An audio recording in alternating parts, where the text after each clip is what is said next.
Bonjour, je suis Tom Migaud de Tom Migaud Photographie. Vous vous rappelez peut-être, l'année dernière, j'ai fait une vidéo sur les filtres de densité neutre et les filtres de densité neutre gradués. Si vous n'avez pas vu cet épisode, je vous invite à le faire, vous avez le lien juste là.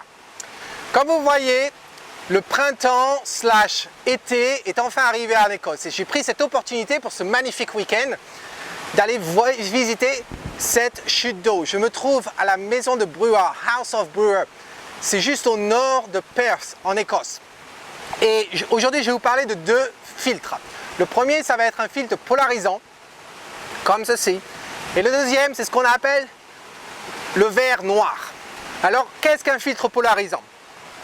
Un filtre polarisant, c'est vraiment quelque chose de très utile, car quand vous prenez des photos d'une surface qui reflète la lumière, je pense par exemple à des fenêtres, les glaces des fenêtres, ou bien à un lac, une piscine, de l'eau, ce filtre va vous permettre de restreindre la réflexion de la lumière. Et quand il s'agit d'une fenêtre par exemple, vous allez, au lieu d'avoir votre propre réflexion dans le verre de la fenêtre, vous allez pouvoir voir à travers cette fenêtre. Ici, on va l'utiliser parce que ça va faire la même chose avec l'eau. Au lieu d'avoir cette réflexion blanche au-dessus de l'eau, on va pouvoir voir à travers l'eau, en espérant. Donc on va peut-être voir les galets, les rochers qui se trouvent sous l'eau. Un bon moyen pour vérifier si votre filtre polarisant fonctionne correctement ou est de bonne qualité, car un filtre polarisant, la façon dont ça marche, c'est vous le tournez et en le tournant, vous activez et désactivez la polarisation. Pour vérifier donc si votre filtre est un bon filtre, il vous suffit simplement d'aller devant votre écran d'ordinateur, le placer et le tourner.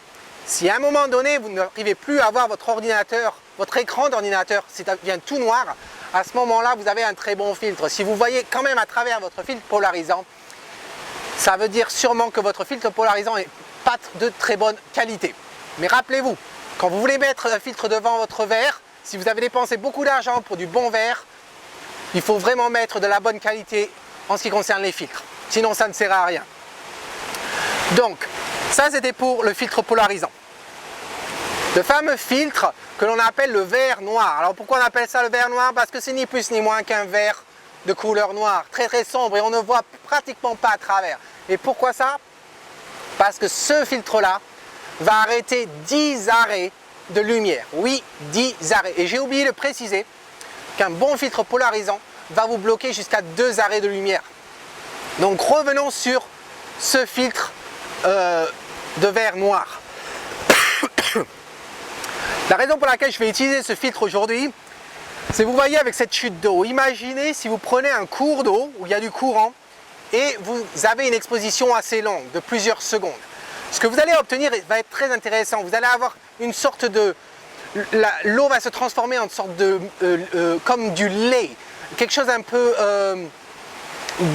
comme du brouillard, comme une nébuleuse. C'est vraiment quelque chose de magnifique. Si vous n'utilisez pas un filtre devant, vous allez sûrement surexposer votre image. Parce que vous voyez, on se trouve en plein jour, il fait déjà très clair et la lumière réfléchit très bien sur la pierre. Donc, en utilisant ce filtre, je vais pouvoir réduire la lumière qui va passer sur mon filtre. Je vais pouvoir avoir une exposition plus longue tout en ayant une bonne exposition.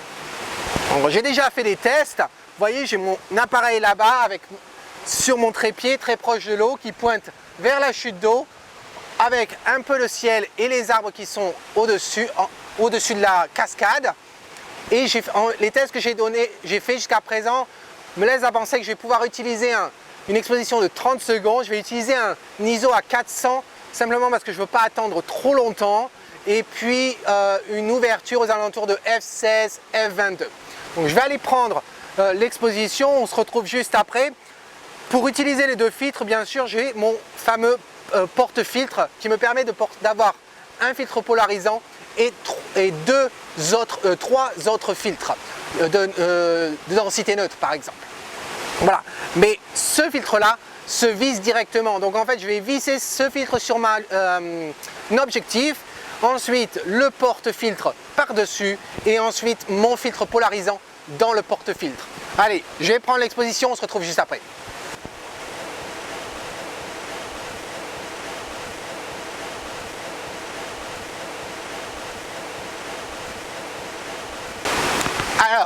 Qu'est-ce que vous en pensez? Pas mal du tout, non? Alors j'espère que ça vous a inspiré, que vous allez faire des essais vous-même. Vous n'êtes pas forcément obligé d'utiliser un seul filtre comme ça. Celui-ci c'est un Hoya NDX 400.